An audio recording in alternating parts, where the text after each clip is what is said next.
Bienvenue à Conte policier, où les secrets chuchotent de chaque ombre. Dans un village tranquille, un esprit brillant découvre la vérité derrière la mort secrète du bibliothécaire. Un corps sans vie, un indice caché qui connaissait le secret mortel. Versez-vous quelque chose de chaud et laissez le mystère commencer. Le soleil matinal scintillait sur le village de St. Mary Mead, projetant une douce chaleur sur les haies et les rosiers soigneusement taillés qui bordaient la rue principale. Le village vibrait d'une douce excitation, car c'était aujourd'hui la garden party printanière annuelle de Madame Pettigrew, une tradition aussi ancienne et fiable que l'horloge de l'église qui sonnait l'heure avec une précision méticuleuse. Miss Jane Marple, assise tranquillement dans un coin de la roseraie Pettigrew, une tasse de thé parfaitement infusée à la main, observait l'agitation des préparatifs avec sa curiosité habituelle et discrète. Elle avait appris depuis longtemps que la nature humaine changeait rarement, quelle que soit l'occasion, et elle éprouvait une satisfaction particulière à remarquer les subtilités que les autres négligeaient. Les invités commencèrent à arriver, arborant des sourires polis et des conversations animées. Parmi eux se trouvait M. Jonathan Worthing, le notaire du village, qui passait le plus clair de son temps à gérer testaments et litiges.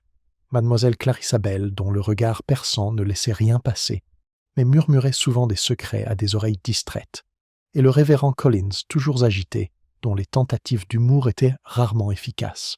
Le bibliothécaire du village, M. Henry Tumble, était également présent. C'était un homme d'âge moyen à l'air calme et digne. Il revenait récemment d'un voyage à Londres, et une tension subtile l'enveloppait, comme s'il portait un bagage invisible. Miss Marple, sirotant son thé, remarqua le léger tremblement de ses mains, tandis qu'il ajustait ses lunettes. « Étrange, murmura-t-elle. Les plus petits troubles cachent souvent les choses les plus graves. » Le doux bourdonnement des conversations et des rires emplissait le jardin, ponctué par le tintement de la porcelaine fine et le léger bruissement des robes de soie. Puis, sans prévenir, le joyeux murmure s'éteignit. Un cri strident perça l'air, suivi de halètements et de murmures alarmés. Au fond du jardin, près d'un magnifique parterre de tulipes, M. Tumble gisait, immobile, le visage pâle sous le soleil printanier. Autour de lui, une pile de livres, récemment achetés ou empruntés, gisait. Le groupe se figea, saisi par le choc et la confusion, la douceur de l'après-midi s'évanouissant en un instant. Le révérend Collins se précipita, la main tremblante. « Vraiment ?» Miss Marple, les yeux plissés par un calcul silencieux, ne bougea pas immédiatement. Elle laisse la panique l'envahir, observant les réactions des personnes présentes. Les visages, blêmes, les mains crispées sur leurs perles ou leurs cravates, et des accusations murmurées commencent à s'agiter dans l'air, comme un orage imminent. « Appelez la police !» dit enfin Madame Pettigrew, son sang-froid habituellement impeccable se brisant. « Que quelqu'un l'aide !» L'esprit de Miss Marple, calme et précis, commença à décortiquer la scène. La disposition des livres, l'angle particulier du corps du bibliothécaire, la pâleur du visage de M. Worthing malgré ses tentatives d'attention désinvolte. Chaque détail était un fil conducteur dans une tapisserie qui n'avait pas encore révélé son motif. La garden party s'était terminée brutalement et tragiquement, et au cœur de St. Mary Mead, un meurtre s'était installé, discrètement mais irrémédiablement. Lorsque l'inspecteur Craddock arrive à St. Mary Mead, le village était envahi par des murmures anxieux et des groupes dispersés de curieux. Les rues étroites semblaient plus étroites que d'habitude, comprimées par le malaise qui s'était installé sur la communauté comme une brume matinale. Les calèches roulaient sur les pavés et les commerçants interrompèrent leurs activités, échangeant des regards qui trahissaient un mélange de peur et de curiosité. Miss Marple, marchant de son pas habituel et sans hâte, s'était déjà rendue sur les lieux, prenant soin d'éviter la foule et de se placer là où elle pouvait observer sans être vue. Elle remarqua, avec une satisfaction discrète, la diversité des réactions des villageois. Certains affichaient une détresse manifeste, serrant leurs mouchoirs ou se serrant les uns contre les autres. D'autres arboraient un masque d'inquiétude polie, murmurant des critiques acerbes derrière un demi-sourire. Le comportement humain, songea-t-elle, changeait rarement, même dans les circonstances extraordinaires d'une tragédie soudaine. « C'est affreux, tout simplement affreux !» s'exclama Madame Pettigrew en se tordant les mains. Elle s'était ressaisie du mieux qu'elle avait pu, son panier à broderie oublié sur un banc voisin. « Pauvre Henry, comment a-t-on pu faire une chose pareille, ici, dans mon jardin ?» Sa voix tremblait, mais Miss Marple remarqua l'éclat de quelque chose de plus tranchant dans sa voix. « Oui, un soupçon de calcul peut-être, ou l'indignation silencieuse de quelqu'un dont la réputation et le statut social avaient été momentanément menacés. Maître Jonathan Worthing, l'avocat, apparut au bord de la foule, l'expression soigneusement contrôlée. « Il ne faut pas tirer de conclusions hâtives », dit-il d'un ton qui se voulait rassurant, mais qui, entre les mains d'autrui, incitait à la suspicion. « La police déterminera ce qui s'est passé. La panique ne fait qu'empirer les choses. » Il se balança nerveusement d'un pied sur l'autre, les yeux rivés vers l'entrée de la bibliothèque, comme si elle pouvait receler un indice secret. Miss Marple remarqua, presque imperceptiblement, la tension dans ses épaules, le bref essoufflement qu'il ressentit lorsqu'un petit groupe de villageois évoqua les circonstances du voyage londonien de M. Tumble.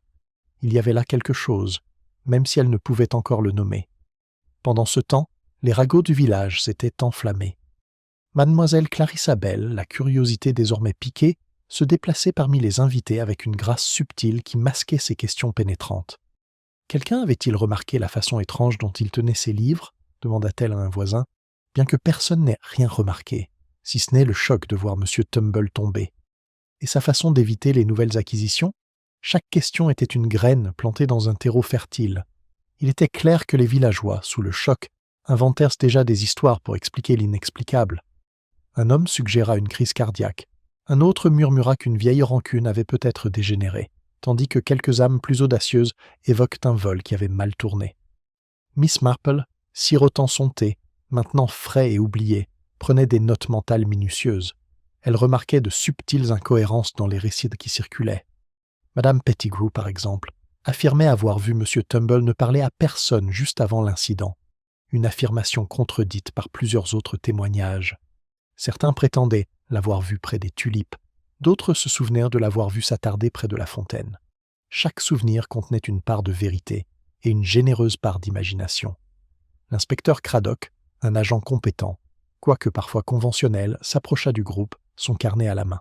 « J'ai cru comprendre que vous étiez tous présents lorsque M. Tumble s'est effondré », demanda-t-il en scrutant la foule à la recherche d'informations. Son ton était méthodique, mais teinté de l'impatience qui accompagne souvent le travail policier lorsque la pression d'une affaire non résolue s'accroît. « Oui, oui, répondit Madame Pettigrew, nous étions tous là. C'était horrible, tout simplement horrible. » Ses mains s'agitèrent et elle jeta un coup d'œil vers son jardin, où les tulipes embaumées semblèrent désormais témoigner de la tragédie de la journée. « Je lui apportais justement son thé, » ajouta Mademoiselle Bell d'une voix calme mais posée. Il semblait en parfaite santé un instant auparavant, puis elle fit un geste vers la scène, laissant la conclusion exprimée, bien que clairement comprise de tous. Miss Marple, quant à elle, avait noté d'autres détails. L'emplacement des livres, la légère empreinte d'un banc de jardin près des tulipes, la subtile trace de boue sur le bas du pantalon de M. Tumble. De petits détails, presque insignifiants, mais elle savait que leur alignement précis résidait dans le déroulement des événements qui avaient reconduit à la tragédie. Dans la foule, les villageois réagissent différemment. Certains cherchèrent du réconfort dans les bavardages, d'autres dans le recueillement. La jeune Alice Morton, qui aidait Madame Pettigrew à décorer la fête, s'accrochait au bras de sa mère, les yeux écarquillés de terreur. « Tu crois que quelqu'un a fait exprès, maman » demanda-t-elle d'une voix tremblante.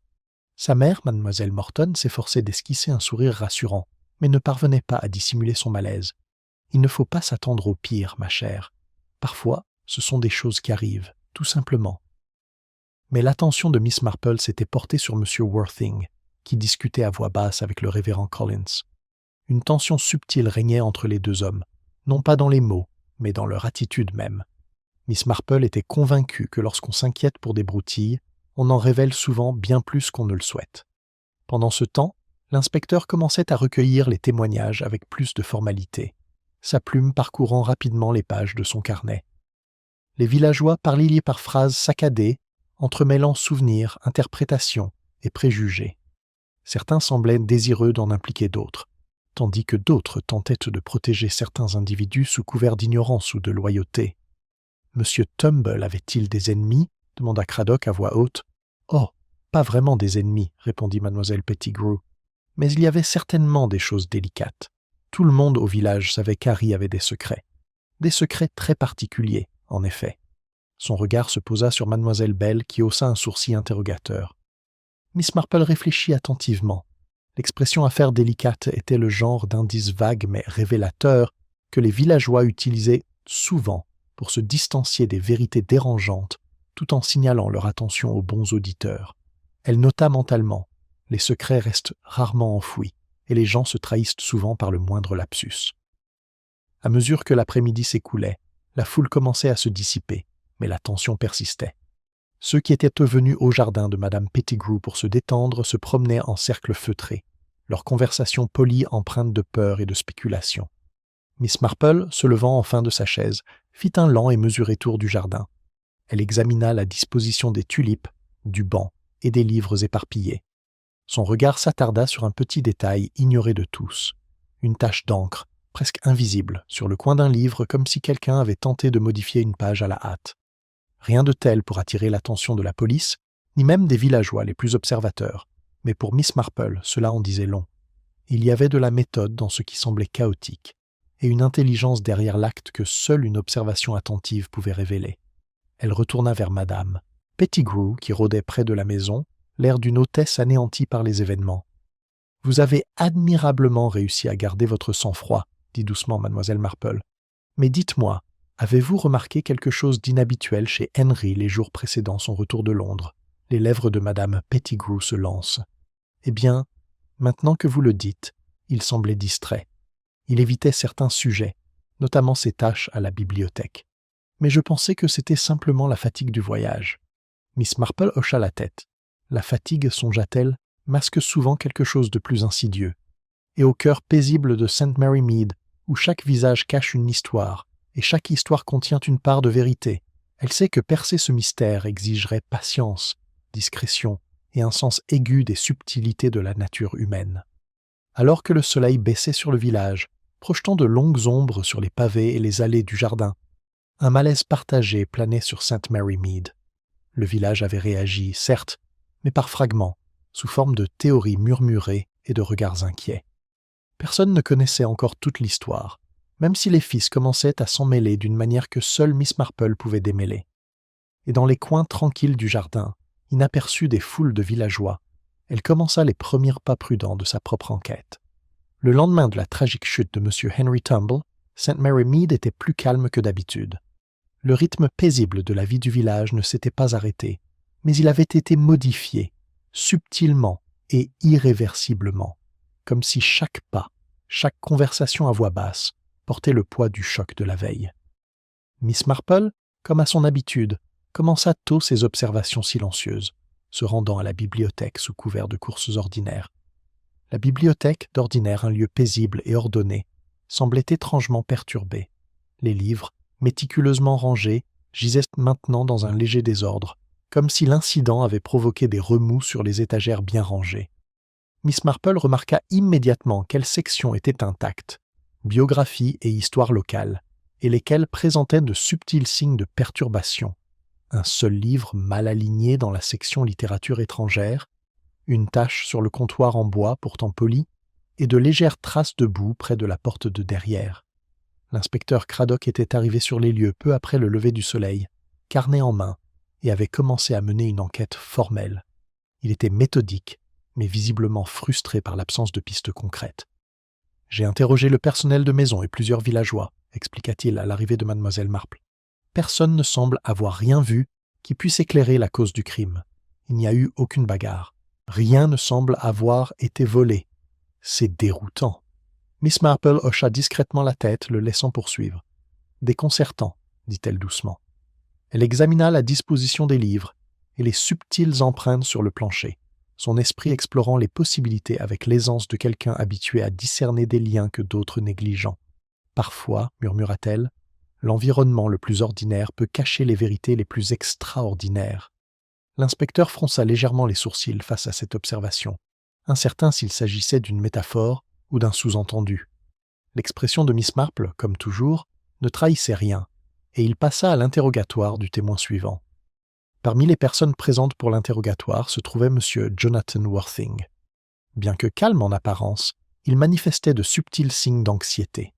Il ajustait sa cravate à plusieurs reprises et s'éclaircissant la gorge, suggérant une préoccupation pour les apparences plutôt que pour les faits.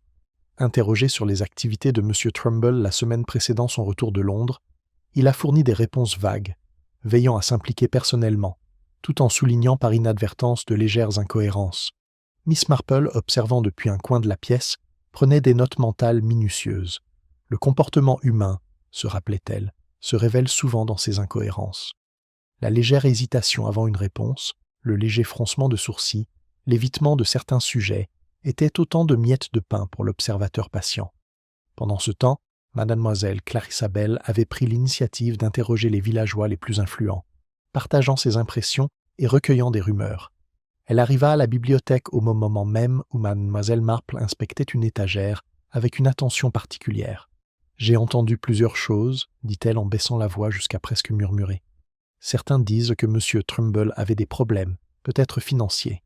D'autres suggèrent qu'il avait des désaccords personnels avec certains villageois. L'un d'eux a même fait allusion à des événements survenus à Londres, mais personne ne semble disposé à s'exprimer ouvertement. » Miss Marple écouta attentivement, puis inclina légèrement la tête, comme si elle examinait l'information dans son ensemble. « Des sujets délicats, murmura-t-elle. La plupart des gens révèlent la vérité par leur réticence. Elle se fit un devoir d'observer attentivement les réactions dans les jours à venir. En fin de matinée, la bibliothèque avait attiré une petite assemblée officieuse de villageois, chacun désireux de donner son propre récit ou son interprétation.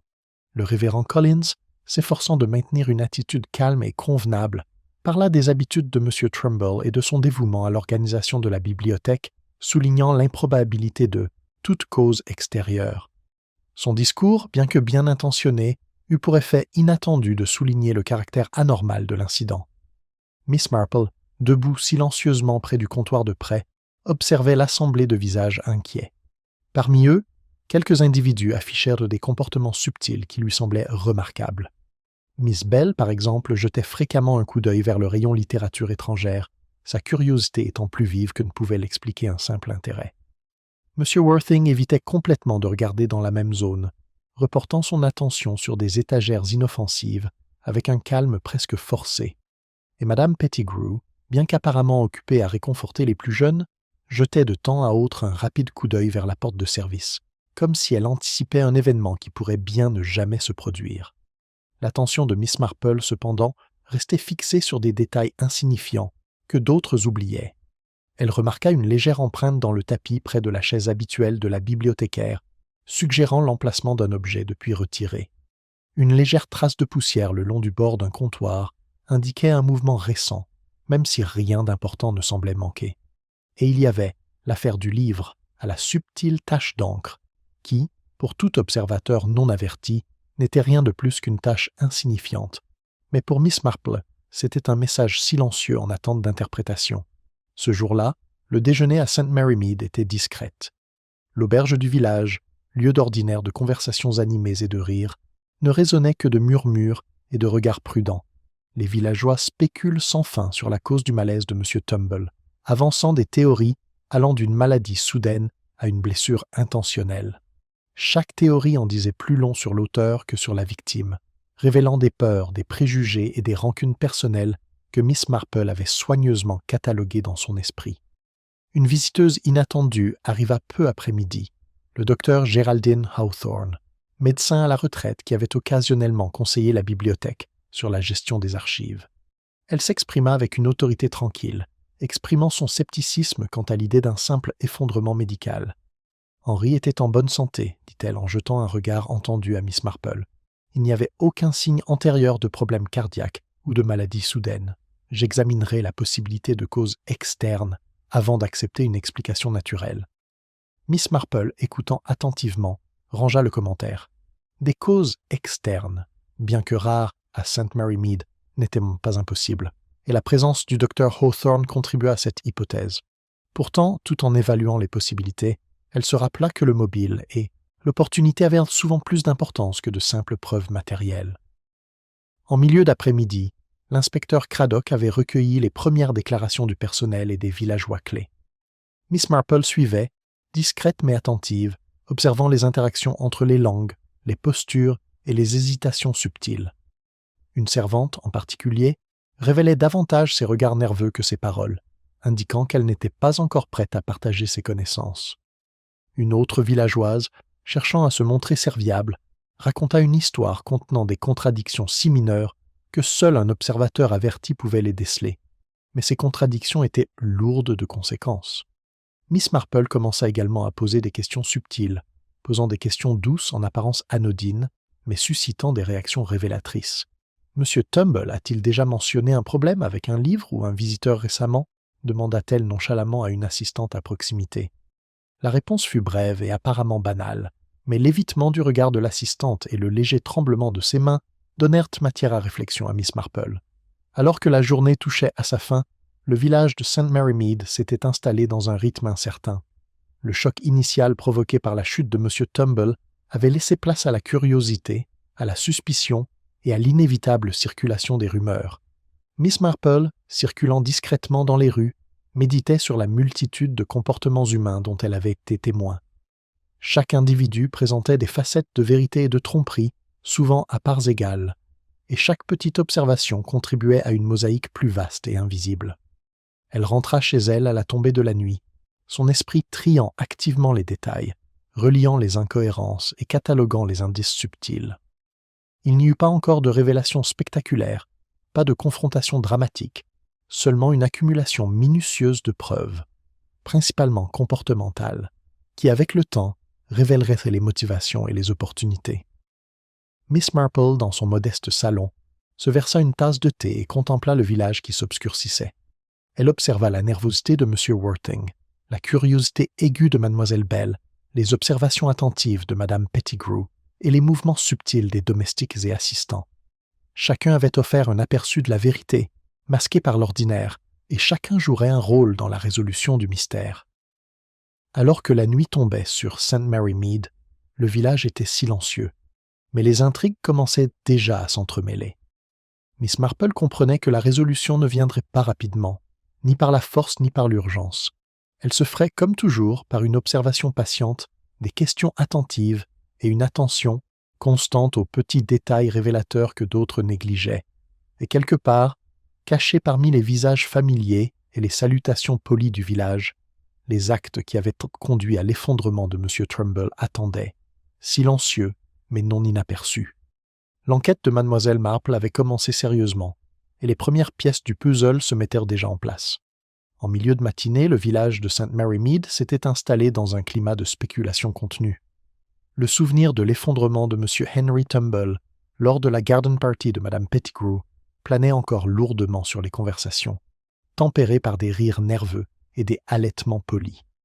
L'inspecteur Craddock avait établi un petit poste de commandement dans la bibliothèque, interrogeant méthodiquement les villageois, et les premières observations avaient recommencé à donner des pistes.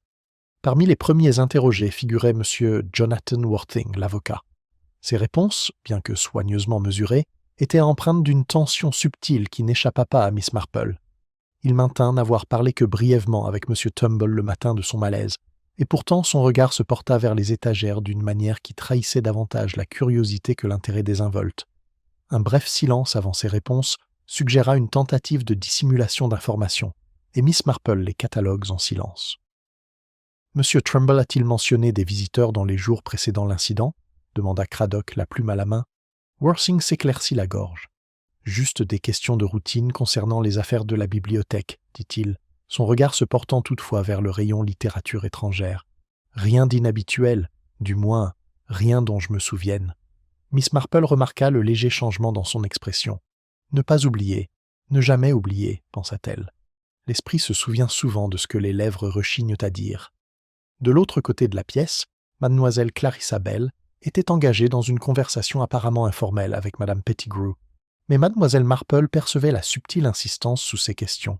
« Henry semblait-il préoccupé à son retour de Londres ?» demanda Mademoiselle Bell d'un ton léger. Madame Pettigrew hésita, puis admit qu'il avait semblé distrait, mais insista sur le fait que c'était dû à la fatigue du voyage. La réponse était presque trop rapide, trop mesurée, et Miss Marple le remarqua. Les villageois, songea-t-elle, sont toujours soucieux de préserver les apparences, surtout lorsque des vérités dérangeantes peuvent surgir. C'est à cette époque que le docteur Geraldine Hawthorne apporta un point de vue clinique qui commença à détourner les soupçons. Elle examina les affaires et le dossier médical de M. Tumble avec un soin méticuleux, ses observations étant précises. « Rien ne suggère un collapsus naturel, déclara-t-elle avec fermeté. Son cœur, sa circulation, tout était sain. S'il y avait une cause, Elle était externe et délibérée. Cette déclaration fit des vagues parmi les villageois. Les rumeurs d'actes criminels se répandirent rapidement, chaque interprétation teintée de connaissances personnelles et de peur. Certains évoquaient un vol, bien que rien n'ait été volé. D'autres laissaient entendre qu'un vieux grief avait refait surface. Et quelques-uns, moins mesurés, évoquèrent jalousie ou rivalité, élevant la voix juste assez pour être entendus. L'inspecteur Craddock, pragmatique mais conscient des dynamiques sociales en jeu, commença à affiner son analyse. « Compte tenu des circonstances, dit-il à voix haute, je suis enclin à envisager la possibilité qu'il ne s'agisse pas d'un simple incident médical. Nous devons examiner ceux qui en avaient l'occasion, et peut-être un mobile. » Son regard parcourut les villageois rassemblés, s'arrêtant brièvement sur Miss Marple, dont la présence était suffisamment discrète pour passer inaperçue. L'attention se porta bientôt sur une jeune assistante bibliothécaire, mademoiselle Elsie Cartwright, observée dans la bibliothèque juste avant l'effondrement. Nerveuse, méticuleuse et respectueuse des autres, elle fut d'abord interrogée avec douceur. « Avez-vous remarqué quelque chose d'inhabituel » demanda l'inspecteur. Elsie hésite, les mains jouant avec le bord de son tablier. « J'ai remarqué que M. Tumble examinait un livre, un petit volume qui semblait égaré. Il fronça les sourcils, puis se dirigea vers les tulipes. C'était tout. Sa voix était douce, mais son regard s'égarait nerveusement, trahissant l'incertitude. Miss Marple l'observa silencieusement. Le récit de l'assistante était véridique, mais incomplet, ne révélant que ce qu'elle percevait comme significatif. Pourtant, Miss Marple remarqua une omission subtile, la légère trace de boue sur le sol près de la porte de derrière, les raflures d'une chaussure sur le comptoir en bois poli, détail que seul un œil averti remarqua. Pendant ce temps, les rumeurs des villageois commençaient à façonner leur sentiment de culpabilité. Certains avaient aperçu M. Worthing s'attarder près du rayon littérature étrangère la veille de l'effondrement. D'autres avaient noté un échange tendu entre lui et M. Trumbull la semaine précédente. Le soupçon s'était cristallisé autour de lui et, pour l'instant, le village était convaincu d'avoir identifié le coupable. Miss Marple, cependant, n'était pas convaincue. Elle avait observé des schémas trop subtils pour que la plupart puissent remarquer la prudence avec laquelle elle esquivait les questions. Le coup d'œil nerveux à des livres qui auraient dû paraître anodins, les signes faibles mais révélateurs de préoccupation. L'occasion à elle seule, songea-t-elle, ne prouve jamais l'intention. Madame Pettigrew, troublée mais déterminée à respecter les convenances, prit sur elle de défendre M. Worthing. « Je vous assure que Jonathan n'a rien à voir avec ça. Il est prudent, précis et parfaitement fiable. On ne peut pas l'accuser à la légère. » Sa voix exprimait à la fois une inquiétude sincère et la pression de protéger la réputation de sa garden party. Craddock hocha la tête, mais resta prudent. « Nous devons suivre les indices où qu'ils nous mènent, » dit-il, prenant des notes avec diligence. Le village, il le savait, exigerait une résolution rapide. Pourtant, les signes étaient trop complexes pour permettre une conclusion simple. Les cousins éloignés de la famille du bibliothécaire, vivant dans le village voisin, arrivèrent peu après, apportant un éclairage nouveau sur les habitudes et les activités récentes de M. Tumble. Ils parlèrent de sa nature méticuleuse, de son amour de l'ordre et surtout de son inquiétude concernant certains volumes récemment empruntés à Londres. Selon eux, il avait découvert quelque chose d'inhabituel, sans pouvoir préciser lequel. L'ombre d'un secret, telle une ombre s'étendant sur le paysage familier du village, ajouta à la tension. Miss Marple, constatant cette révélation, comprit que les soupçons n'étaient pas seulement sociaux. Ils étaient aussi intellectuels, liés à des connaissances acquises par M. Tumble que d'autres auraient peut-être préféré garder secrètes. L'esprit, pensa-t-elle, est souvent à la fois dépositaire de la vérité et instrument de tromperie. En fin d'après-midi, l'enquête initiale avait atteint un point d'orgue provisoire. L'inspecteur Craddock, pressé de présenter une théorie préliminaire, pencha pour M. Worthing comme suspect principal.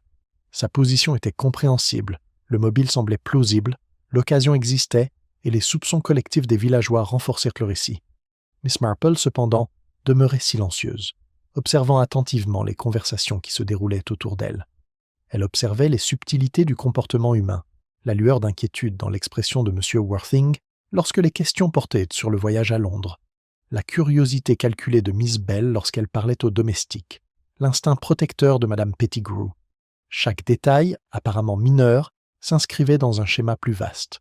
Elle prêta également attention aux non-dits, la légère trace d'encre, le placement inhabituel d'un livre, la subtile perturbation dans la bibliothèque pourtant bien rangée, tout suggérait que la véritable cause de l'évanouissement de M. Tumble était plus complexe qu'une simple opportunité ou une malveillance. Il y avait de l'intelligence derrière tout cela, de la méthode et un but précis, et Miss Marple savait que la solution exigerait patience et discrétion. Alors que le soir tombait sur St. Mary Mead, le village semblait retenir son souffle. Les premiers suspects s'étaient apparus, et pourtant la vérité restait insaisissable. L'inspecteur Craddock s'apprêtait à formaliser ses soupçons initiaux, tandis que Miss Marple, pensive et silencieuse, commençait à suivre les traces invisibles de tous, sauf à l'observateur le plus attentif.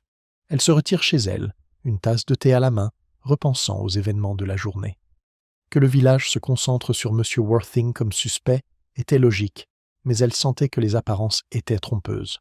À St. Mary Mead, où chacun cachait secrets et ambitions sous des sourires polis, l'explication la plus simple était rarement la bonne. Miss Marple examina les preuves qu'elle avait rassemblées jusqu'à présent, la subtile trace d'encre, les légères éraflures, la nervosité des témoins et les indices d'informations non divulguées provenant du récent voyage de M. Trumbull à Londres. Le puzzle était loin d'être achevé, mais les contours commençaient à se dessiner. Demain, décida-t-elle, serait une journée d'observation attentive. Elle parlerait aux villageois, dialoguait subtilement avec le suspect présumé et suivrait les ragots et les comportements où qu'ils mènent.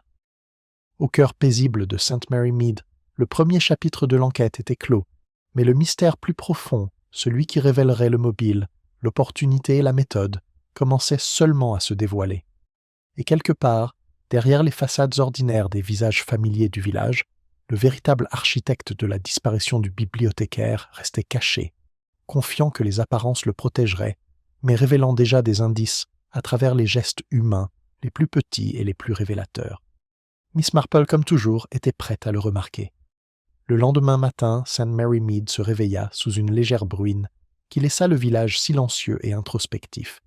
La brume s'accrochait aux haies et aux toits, conférant un air de secret discret à un environnement familier. Miss Marple, comme à son habitude, se dirigea tranquillement vers la bibliothèque, son œil perçant, observant chaque détail qui pourrait échapper à l'attention ordinaire. Les traces de pas dans la terre humide, le léger reflet de l'humidité sur les pavés et la disposition soignée des pots de fleurs témoignent, à leur manière, de la réaction du village aux récents événements. À l'intérieur de la bibliothèque, l'inspecteur Craddock était déjà au travail, examinant les témoignages et comparant ses notes avec le docteur Geraldine Hawthorne. L'atmosphère était feutrée, mais teintée d'une tension sourde et pressante. Les villageois entraient et sortaient, certains offrant des observations qu'ils jugeaient utiles, d'autres simplement par curiosité, tandis que quelques-uns tentaient de reconstituer les événements ayant conduit à la chute de M. Tumble. Miss Marple évoluait discrètement parmi eux, laissant sa présence passer inaperçue. Elle observait M. Worthing qui avait repris son attitude professionnelle, mais une légère tension dans les épaules, et Miss Clarissa Bell, dont les regards inquisiteurs et les questions posées avec douceur semblaient destinés à susciter à la fois information et réaction. Même le calme prudent de Mme Pettigrew trahissait de brefs moments d'anxiété, surtout lorsque la conversation abordait le voyage de M. Trumbull à Londres. Son attention fut cependant attirée par un détail subtil que personne d'autre ne semblait remarquer. Un livre, posé sur une étagère dans un coin éloigné, semblait légèrement déplacé. C'était un petit recueil de poésie du début du XXe siècle qui n'avait pas été emprunté récemment, mais qui portait une légère trace d'encre sur la tranche supérieure, semblable à la marque que Miss Marple avait remarquée lors de la garden party. Son positionnement suggérait un soin délibéré. Le livre avait été remis de telle sorte que seul un observateur attentif puisse remarquer l'irrégularité. Miss Marple s'agenouilla silencieusement pour l'examiner. La trace d'encre était presque imperceptible, et pourtant elle semblait correspondre à une note pressée, glissée dans un fragment d'écriture enlevé à la hâte, mais suffisamment visible pour laisser entrevoir son contenu original. Les mots, partiellement lisibles, faisaient vaguement référence à une rencontre ou un échange survenu à Londres, un sujet que M. Tumble avait visiblement jugé sensible. Elle se leva et se dirigea lentement vers l'entrée de la bibliothèque, laissant le livre intact. Pour un observateur non averti, ce n'était qu'un volume oublié, inoffensif et sans intérêt. Pourtant, pour Miss Marple, c'était un fil conducteur délicat et subtil, qui promettait de percer une partie du mystère s'il était suivi avec soin. Mademoiselle Marple appela le docteur Hawthorne d'une voix polie mais ferme. « J'espère que vos observations matinales sont aussi approfondies que jamais. » « En effet, » répondit Miss Marple d'un ton léger, comme si elle commentait la météo plutôt qu'un indice. « Parfois, les plus petits détails révèlent les plus grandes vérités. » Elle ne fait aucune mention du livre ancré, le dissimulant ainsi aux regards indiscrets. La subtilité, songea-t-elle, était la clé pour comprendre la véritable nature du comportement humain. L'inspecteur Craddock, remarquant le léger sourire sur le visage de Miss Marple, fronça les sourcils avec un mélange de curiosité et de prudence professionnelle. « Avez-vous observé quelque chose qui pourrait aider notre enquête ?» demanda-t-il, la plume prête à prendre des notes. « La nature humaine est rarement simple, » répondit Miss Marple avec innocence. « On cache souvent des informations, même à soi-même, et les manipulations les plus astucieuses laissent des traces dans les endroits les plus ordinaires. » Son regard se porta brièvement sur M. Worthing, dont les mains reposaient avec tension sur un bureau voisin. Tout au long de la matinée, la bibliothèque devient le centre d'une reconstruction provisoire. Les villageois livrèrent à des récits de plus en plus contradictoires, mais chacun contenait des bribes de vérité. Le révérend Collins, par exemple, décrivit avec précision la routine habituelle de M. Tumble, mais hésita lorsqu'on l'interrogea sur la veille de l'effondrement, suggérant qu'il avait remarqué quelque chose sans toutefois le dire ouvertement. Miss Marple observait, catalogue et attendait patiemment. Elle avait appris, au fil de décennies d'observations silencieuses, que les gens se révèlent non pas par l'évidence, mais par de subtils gestes, des regards involontaires et des contradictions dans leur discours.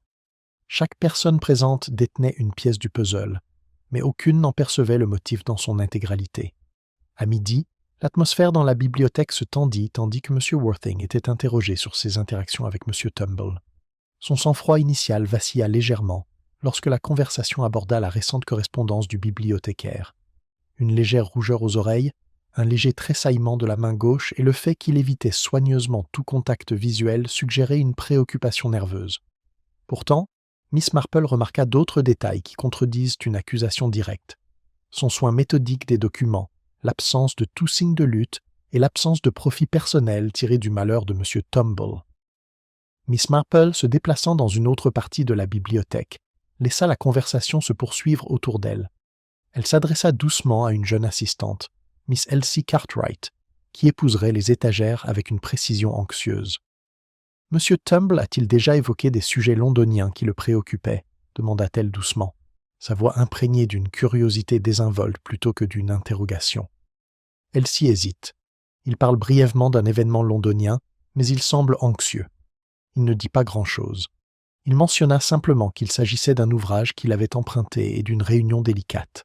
Son regard se porta sur la petite section de poésie, et Miss Marple nota mentalement qu'elle avait observé le livre, sans toutefois en saisir l'importance.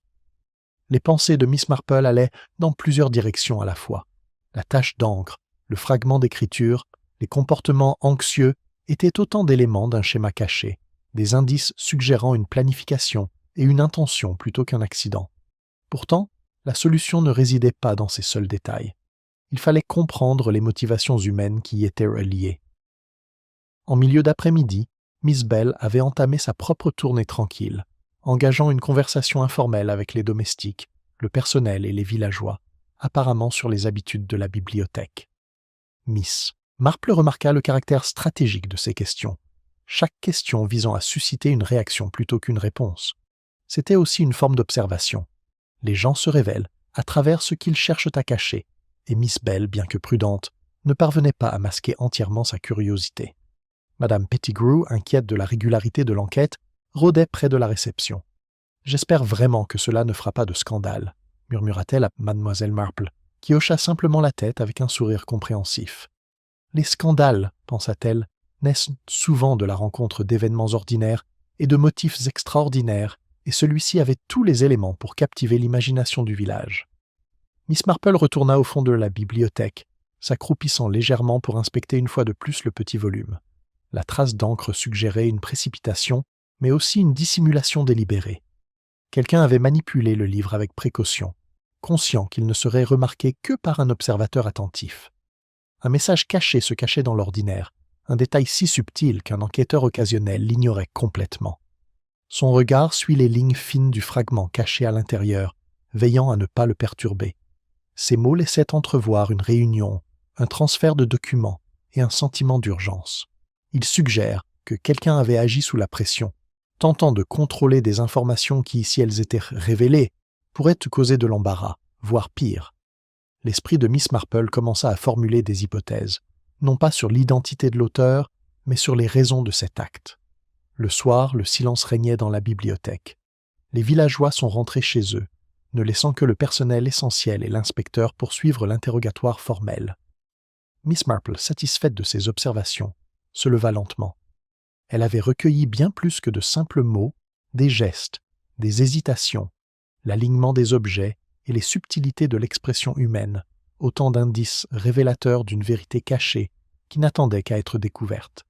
Elle quitta la bibliothèque, la bruine ayant cessé et l'air purifié. Arpentant les rues tranquilles, elle repensa aux découvertes de la journée. Les premiers suspects avaient été identifiés et le village s'était déjà forgé une opinion. Pourtant, elle savait que le récit superficiel était incomplet. Sous les apparences ordinaires, sous les sourires polis et les paroles prudentes, se cachait un secret et une intention humaine qui, avec le temps, révélèrent la cause de la disparition prématurée de la bibliothécaire. À la tombée de la nuit, Miss Marple se préparait pour les jours à venir, comprenant qu'une observation subtile, un questionnement patient et une analyse psychologique approfondie seraient nécessaires pour découvrir la vérité.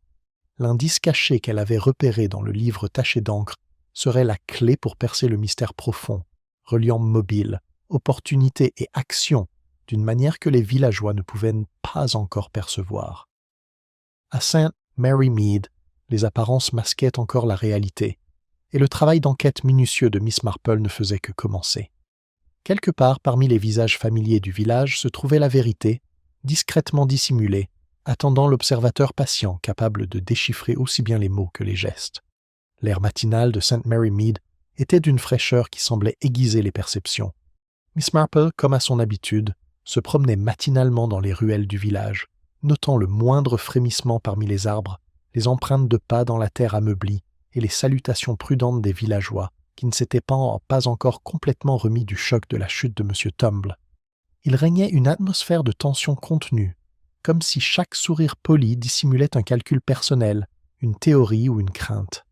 La bibliothèque était redevenue un centre d'activité, mais cette fois avec un objectif plus précis. L'inspecteur Craddock avait organisé de nouveaux interrogatoires, dans l'intention de clarifier les incohérences et d'identifier les motivations qui auraient pu passer inaperçues.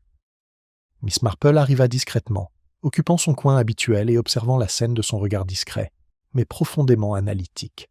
Comme prévu, Mademoiselle Bell était déjà au travail, circulant parmi les villageois avec sa grâce caractéristique. Ses questions, bien qu'apparemment désinvoltes, étaient précises, suscitant des réactions subtiles qui en disaient plus long que n'importe quelle déclaration directe. Elle s'arrêta près de Madame Pettigrew, dont l'expression était devenue de plus en plus tendue.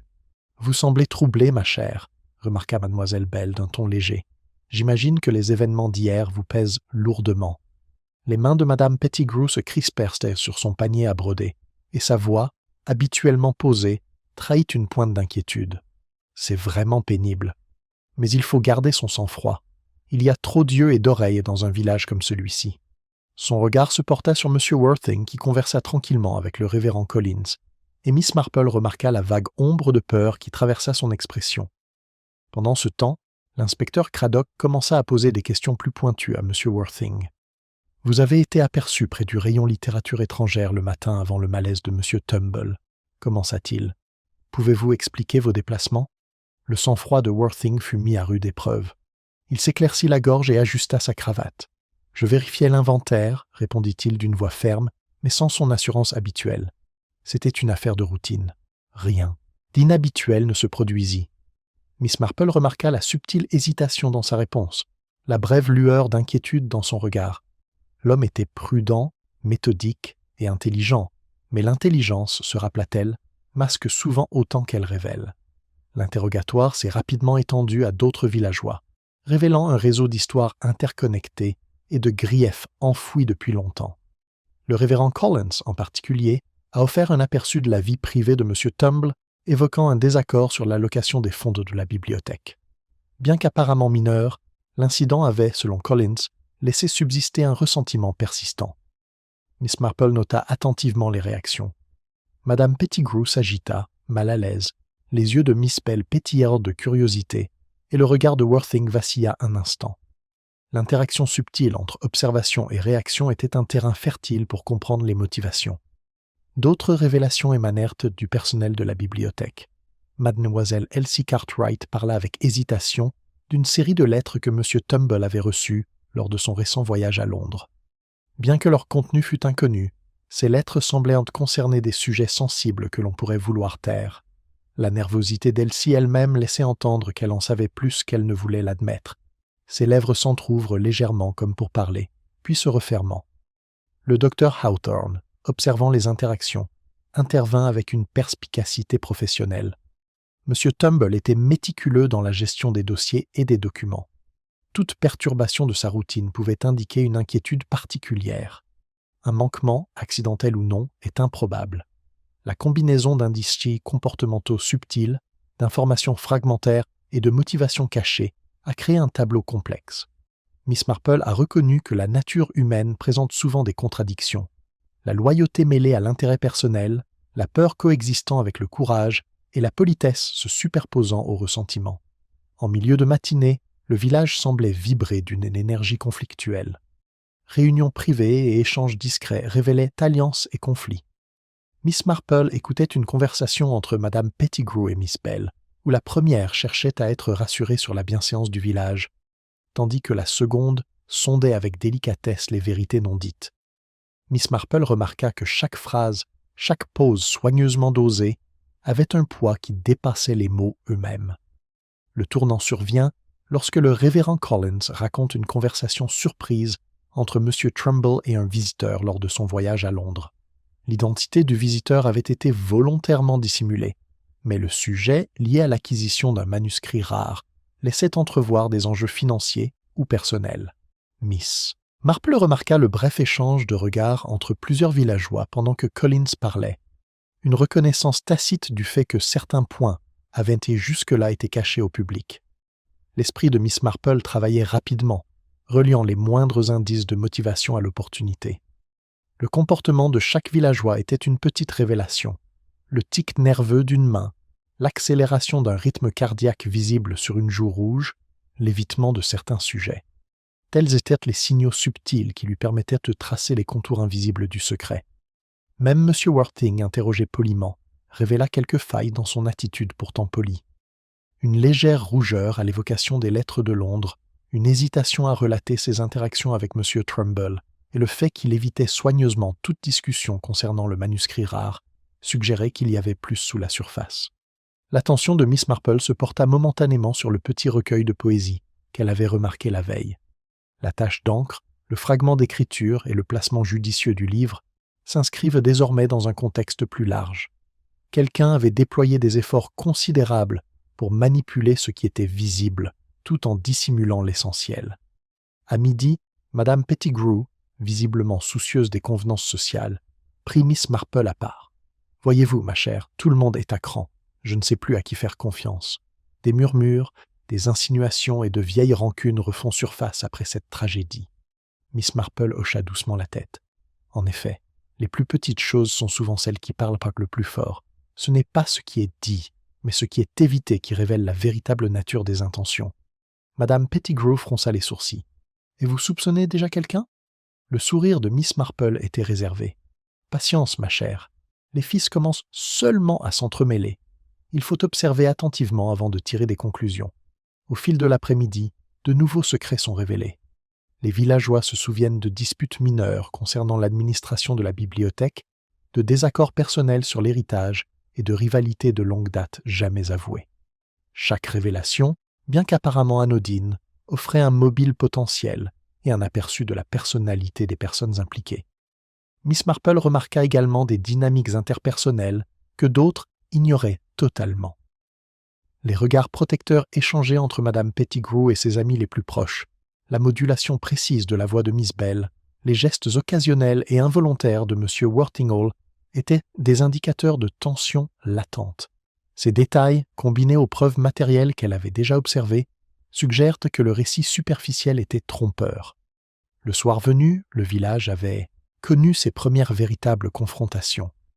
Les rumeurs s'étaient envenimées, les soupçons s'étaient renforcés et le vernis poli des interactions sociales avait commencé à se fissurer. Pourtant, Miss Marple, toujours sereine, parcourait le village avec une détermination tranquille, inventoriant chaque nuance, chaque vérité non dite et chaque indice comportemental subtil. De retour chez elle au crépuscule, elle repensa aux événements de la journée. Les fils du secret avaient commencé à se révéler, non pas à travers une confrontation dramatique, mais grâce à l'accumulation de comportements humains subtils et d'informations soigneusement gardées. Miss Marple comprenait que les mobiles étaient rarement simples, que les occasions étaient rarement fortuites et que la vérité se dissimulait souvent sous des couches de tromperie et de bienséance sociale. Dans son salon, une tasse de thé et un carnet à portée de main, elle commença à reconstituer le cadre de l'enquête.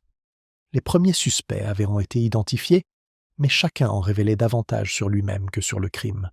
Et l'indice caché, le livre taché d'encre, demeurait central, témoin silencieux d'intentions et d'actions que personne d'autre n'avait encore considérées comme significatives. La réflexion de Miss Marple était calme, mais déterminée. Elle comprenait que découvrir la vérité exigerait patience et subtilité, observant non seulement les paroles ou les actes, mais aussi les intentions qui se cachent derrière les actions, le poids des regards et les signaux invisibles de culpabilité et de peur. La phase suivante de son enquête nécessiterait un dialogue attentif avec chaque suspect, testant leurs réponses et sondant les vérités qu'ils avaient soigneusement dissimulées. À St. Mary Mead, la tension persistante, palpable et silencieuse, tandis que les villageois luttaient contre leur peur et leurs soupçons. Pourtant, un observateur, discret et discret, rassemblait discrètement les fils de la tromperie, s'apprêtant à démêler le voile du secret qui avait conduit à la chute prématurée de M. Tumble. Les confrontations de la journée avaient révélé subtilement les mobiles et les opportunités, et Miss Marple savait que les vérités profondes, une fois dévoilées, éclairaient les chemins d'action et d'inaction qui avaient conduit à la tragédie dans son paisible village.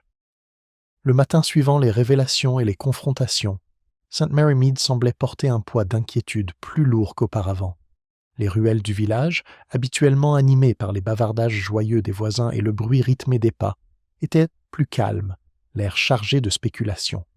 Miss Marple, comme toujours, se déplaçait avec un calme délibéré, observant les signes subtils de tension chez ses voisins. En passant devant la place du village, elle remarqua les conversations feutrées entre les habitants. Même les gestes les plus insignifiants, le léger raidissement de l'échine, les échanges rapides de regards en disaient long sur l'incertitude qui s'était installée. Les gens commençaient à chuchoter plus ouvertement, mais prudemment, au sujet de la chute prématurée de M. Tumble, tissant des histoires mêlant rumeurs, peurs et bribes de vérité. À la bibliothèque, l'inspecteur Craddock avait convoqué une nouvelle réunion, déterminé à clarifier les détails et à tester les théories émergentes. Mademoiselle Marple entra discrètement, remarquant que les suspects habituels étaient déjà réunis. M. Worthing, Mademoiselle Bell, Madame Pettigrew et quelques employés de la bibliothèque, chacun affichant une attitude soigneusement maîtrisée. Leur politesse masquait une tension que Mademoiselle Marple reconnaissait et catalogue avec sa précision habituelle. Le docteur Geraldine Hawthorne a ouvert la séance avec son autorité habituelle. « Nous avons examiné minutieusement les affaires et les dossiers de la bibliothécaire », a-t-elle déclaré. Il semble que l'incident ait été délibéré et non accidentel. Pourtant, le mécanisme précis qui l'a provoqué reste flou. Ces mots provoquèrent des murmures parmi les villageois rassemblés, leurs visages reflétant l'inquiétude, la spéculation et, dans certains cas, une suspicion à peine voilée. Miss Marple, cependant, remarqua que même dans cet environnement contrôlé, de subtils signes de duplicité et d'anxiété apparaissent. Une main effleurant trop rapidement un document, un bref regard détourné, un rapide raclement de gorge. C'est alors qu'un nouveau rebondissement bouleversa le cours de l'enquête. Un jeune livreur, pâle et troublé, entra dans la bibliothèque, une enveloppe à la main. « Mademoiselle Marple, monsieur » balbutia-t-il en s'adressant à Craddock par habitude. « Ceci est arrivé pour monsieur Trumbull la nuit dernière. Je ne savais pas quoi en faire. » L'inspecteur Craddock prit l'enveloppe et jeta un coup d'œil à son extérieur banal. Il l'ouvrit avec précaution, révélant une simple feuille de papier à l'écriture soignée et précise. Le contenu était énigmatique, mais alarmant. Un message laissant entendre qu'il était au courant des récentes activités londoniennes de M. Tumble, accompagné d'un avertissement voilé. L'implication était claire. Quelqu'un avait surveillé, voire manipulé, le bibliothécaire avant son effondrement. Miss Marple, observant les réactions, remarqua un léger changement dans l'attitude des villageois. Le visage de M. Worthing pâlit davantage, son sang-froid vacillant légèrement. Les yeux de Miss Bell s'écarquillèrent d'intérêt, tout en conservant son calme poli. Les lèvres de Madame Pettigrew se pincèrent, ses mains serrant son panier à broderie avec une intensité renouvelée. Même le personnel de la bibliothèque échangea des regards pressés et anxieux, trahissant une inquiétude pourtant soigneusement dissimulée. « Ça change tout », murmura Craddock en tendant le mot au docteur Hawthorne. « Cela suggère une préméditation. Quelqu'un a voulu influencer M. Tumble, peut-être même le menacer, avant son effondrement. » Miss Marple réfléchit au message en silence, cherchant les implications. La note était délibérée mais subtile, le genre de communication destinée à être remarquée sans être traquée. Elle suggérait quelqu'un connaissant les habitudes de M. Tumble, ses habitudes et son entourage. L'énigme s'approfondit, révélant des couches d'intention et de tromperie jusque-là occultées. Miss Marple reporta son attention sur les preuves matérielles déjà présentes. Le livre maculé d'encre, le fragment d'écriture, les légères marques près des étagères de la bibliothèque et les subtiles perturbations qui accompagnaient les derniers mouvements de M. Tumble. Chaque élément prenait désormais une signification accrue à la lumière de la note, formant un réseau de petits signaux délibérés, soigneusement orchestrés. L'après-midi amena à la bibliothèque un visiteur inattendu, M. Percival Grant, lointaine connaissance de la famille Trumbull et collectionneur réputé de manuscrits rares. Il est arrivé à St. Mary Mead sous prétexte de présenter ses condoléances, mais son regard, vif et calculateur, trahissait une curiosité qui dépassait la simple politesse. Miss Marple l'observa tandis qu'il se déplaçait parmi les étagères, notant qu'il s'attardait sur certains volumes, notamment ceux récemment revenus de Londres. Son attitude suggérait une expertise en livres rares, mais l'intensité de sa concentration témoignait d'un investissement personnel. Miss Marple nota cette observation en silence. Quelqu'un de bien informé, intéressé et potentiellement motivé pouvait aisément manipuler les apparences et détourner les soupçons. Pendant ce temps, les théories des villageois continuèrent d'évoluer. Certains suggèrent désormais que M. Worthing avait agi sous la contrainte ou la menace, tandis que d'autres spéculent qu'un ennemi jusque-là inconnu avait orchestré les événements de manière sophistiquée.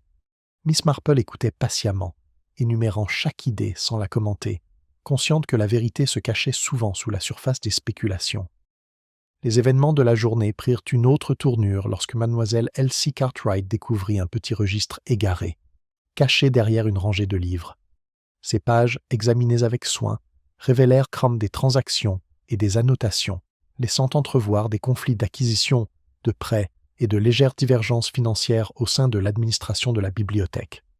Si rien de manifestement criminel n'apparaissait, le registre suggérait des motivations jusque-là passées inaperçues, apportant ainsi une nuance à l'enquête. Miss Marple, examinant le registre dans un silence contemplatif, remarqua comment des manipulations subtiles de documents, de gestes et d'informations avaient façonné les perceptions. Le livre maculé d'encre, le fragment d'écriture, la note énigmatique, tout cela s'inscrivait désormais dans un schéma suggérant une orchestration minutieuse plutôt qu'un hasard. En fin d'après-midi, la tension dans la bibliothèque atteignit un subtil crescendo. Les villageois commencèrent à se questionner plus ouvertement, les griefs passés refirent surface, et la politesse discrète de St. Mary Mead fut ponctuée de petites provocations délibérées. Miss Marple, se déplaçant parmi le groupe, observa sans intervenir, notant que la vérité se révélerait probablement par le comportement humain plutôt que par des preuves évidentes. C'est durant cette période de tension accrue que Miss Marple fait une observation subtile mais cruciale. M. Percival Grant, bien qu'apparemment engagé dans une conversation avec Miss Bell, affichait des comportements infimes mais révélateurs, un léger sursaut à certaines questions, un réajustement rapide de la manche à la mention d'un livre, et un regard fugace vers le registre découvert par Miss Elsie. Ces petites réactions, presque imperceptibles pour les autres, en disaient long à l'observateur attentif. L'esprit de Miss Marple commença à relier ces détails à des observations antérieures. L'anxiété de M. Worthing, la note énigmatique, les subtiles perturbations dans la bibliothèque et les ragots incessants des villageois. Chaque indice était un fil conducteur, et ces fils commençaient à s'entrelacer pour former un ensemble cohérent, quoique encore incomplet, de motivation, d'opportunité et d'intention. À l'approche du soir, le village semblait retenir son souffle. L'effondrement du bibliothécaire avait déclenché une série d'événements qui s'accumulent, de nouvelles découvertes et de subtiles révélations renforçant la complexité du mystère.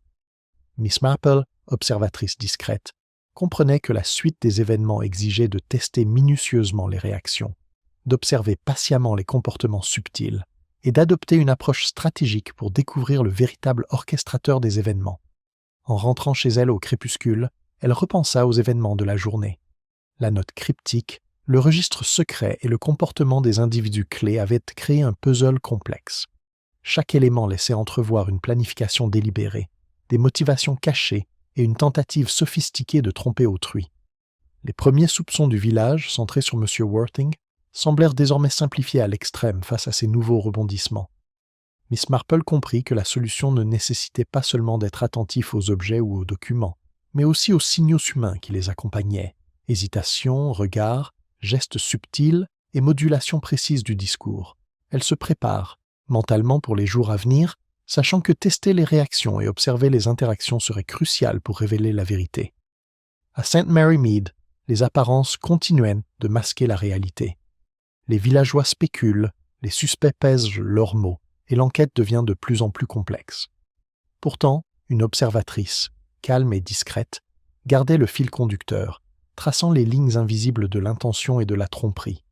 Le retournement de situation avait détourné les soupçons, mais Miss Marple était certaine qu'avec patience et une observation attentive, la véritable intrigue se révélerait avec le temps. La nuit s'installa sur le village, calme mais tendue. Les façades ordinaires des maisons et des boutiques dissimulaient une intrigue extraordinaire, et Miss Marple, dans son modeste salon, s'apprêtait à suivre chaque fil avec une attention méticuleuse. Un nouveau rebondissement s'était produit, mais la partie était loin d'être terminée. Quelque part, cachée parmi les visages familiers et les bonnes manières, la vérité attendait patiemment, réfléchie, prête à éclater sous le regard de l'observateur le plus perspicace du village. Le lendemain de la révélation de la note cryptique et de la découverte du registre secret, Miss Marple se réveilla pleine d'une détermination sans faille. St. Mary Mead baignait dans la douce brume du soleil matinal, la rosée s'accrochant aux haies et projetant de minuscules prismes de couleurs sur les rues du village. L'air était vif, chargé d'une tension sourde, qui reflétait le malaise persistant après la chute de M. Tumble. Miss Marple, lors de sa promenade matinale habituelle, observait les subtils changements du village. Les commerçants la saluaient, d'un hochement de tête poli mais distrait. Les enfants jouaient plus silencieusement que d'habitude, et même les oiseaux semblaient se mouvoir avec une prudence délibérée. Chaque petit détail, elle le savait, était une pièce d'un puzzle plus vaste. Après tout, le comportement humain ment rarement, même lorsque les apparences sont soigneusement préservées. À la bibliothèque, les suspects habituels étaient déjà présents. M. Jonathan Worthing, s'efforçant d'afficher un air calme, ajustait sa cravate avec une précision qui trahissait une anxiété latente. Mademoiselle Clarissa Bell circulait parmi le personnel, ses questions douces mais inquisitrices, suscitant des réactions plus révélatrices que n'importe quelle réponse directe. Madame Pettigrew rôdait près de l'entrée, orchestrant subtilement des échanges polis, tandis que M. Percival Grant examinait les étagères avec l'intensité tranquille d'un habitué des livres rares et précieux. Miss Marple, discrète comme toujours, décida que l'enquête du jour impliquerait des tests psychologiques subtils. Elle laisserait les suspects se révéler non pas par la confrontation, mais par de petits scénarios soigneusement élaborés, destinés à révéler leurs réactions. Son approche était douce et indirecte, signe distinctif de sa méthode. On observe, on attend et on interprète. Le premier test consistait en une question simple, apparemment anodine, posée pendant le thé du matin. Miss Marple, se versant une tasse, demanda à voix haute « Je me demande qui d'entre nous a eu les relations les plus insolites avec Londres récemment. Il y a toujours des anecdotes qui passent inaperçues, n'est-ce pas ?» M. Worthing se raidit imperceptiblement, ses yeux se tournant vers la fenêtre comme pour s'échapper. L'expression de Mademoiselle Bell, en revanche, trahissait une curiosité polie, tandis que Madame Pettigrew serrait les lèvres, serrant fermement le panier à broderie. M. Grant, quant à lui, laissa échapper un léger sourire, témoignant de la reconnaissance plutôt que de la surprise. Mademoiselle Marple notait attentivement chaque réaction, énumérant les nuances de posture, de regard et d'hésitation. Plus tard, elle se dirigea vers le coin le plus éloigné de la bibliothèque, attirant l'attention sur l'étagère où le livre taché d'encre avait été découvert. C'est remarquable comme une petite chose, une marque inaperçue, un livre égaré, peut contenir des histoires entières si l'on sait où chercher, observa-t-elle d'un ton léger. Cette remarque subtile suscita des réactions presque immédiates. M. Worthing jeta un coup d'œil au livre et détourna aussitôt le regard, un geste si rapide qu'il aurait pu passer inaperçu à quiconque aurait été moins attentif. Mademoiselle Bell pencha la tête, ses yeux reflétant un intérêt analytique, tandis que le regard de Madame Pettigrew parcourut brièvement l'étagère, puis se baissa. M. Grant, quant à lui, semblait imperturbable, étudiant le livre avec un détachement attentif. L'esprit de Miss Marple cataloguait ses comportements. Chaque étincelle d'attention, chaque mouvement d'évitement momentané suggérait non seulement une inquiétude, mais aussi la présence d'une motivation ou d'une connaissance sous-jacente. Elle comprenait que les plus petits gestes humains étaient souvent révélateurs de vérités profondes, surtout lorsqu'ils étaient observés dans le contexte de faits avérés. À midi, elle avait lancé un autre test subtil. Organisant une petite réunion dans la salle de lecture de la bibliothèque, elle invita les principaux suspects individuellement, sous prétexte d'examiner le catalogue de M. Tumble. L'objectif était simple mais efficace. Observer, provoquer doucement et interpréter les réactions. M. Worthing fut le premier. Mademoiselle Marple lui demanda de se rappeler les activités récentes de M. Trumbull, notamment concernant l'acquisition de volumes rares et ses interactions à Londres. Il répondit poliment, mais avec une prudence soigneusement mesurée. Mademoiselle Marple remarqua le léger tremblement de ses mains et le frémissement presque imperceptible de son sourcil gauche. Son hésitation, bien que légère, suggérait plutôt une dissimulation que de l'ignorance. Miss Bell fut la suivante. Miss Marple lui demanda de décrire l'agencement de la bibliothèque et de noter les éventuelles anomalies qu'elle avait relevées. Miss Bell répondit avec calme, mais sa prudence à détourner les sujets des sujets londoniens était révélatrice. Miss Marple nota cette subtile déviation, consciente que l'évitement est souvent plus significatif qu'une révélation directe. Madame Pettigrew suivit. Interrogée sur ses observations concernant les habitudes de M. Tumble, elle répondit avec une politesse douce. Pourtant, ses mains, qu'elle gardait serrées devant elle, trahissaient une certaine nervosité, et ses yeux se portèrent sans cesse vers le coin le plus éloigné où se trouvait le livre taché d'encre. Miss Marple, remarquant cela, envisagea la possibilité que les inquiétudes de Madame Pettigrew aillent au-delà des convenances sociales, peut-être jusqu'à des informations qu'elle avait pris soin de dissimuler. Finalement, M. Percival Grant fut invité. Ses réponses calmes et mesurées ne laissaient deviner rien d'anormal. Pourtant, Mademoiselle Marple observa la précision avec laquelle il traitait les documents, le léger plissement de ses yeux lorsqu'il était question de correspondance londonienne et la mise au point délicate d'une page de registre. Bien que d'apparence posée, son soin méticuleux et son attention aiguë révélèrent une conscience profonde de l'importance de chaque détail. Grâce à ces tests subtils, Miss Marple commença à se faire une idée plus précise du paysage humain du village. Opportunité, motivation et disposition psychologique étaient tous mis en évidence, même si la vérité restait dissimulée sous des couches de bienséance sociale et de calculs individuels.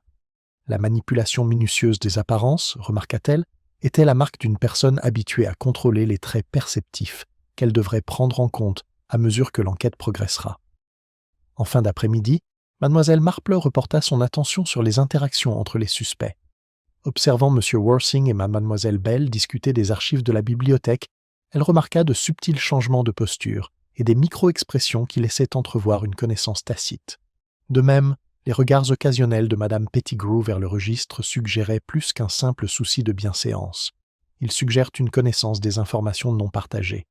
Même les plus infimes détails contribuaient à sa compréhension de la légère trace d'encre sur une page, de la disposition d'un livre, de l'évitement prudent de certains sujets et de la tension subtile d'une main posée sur un bureau.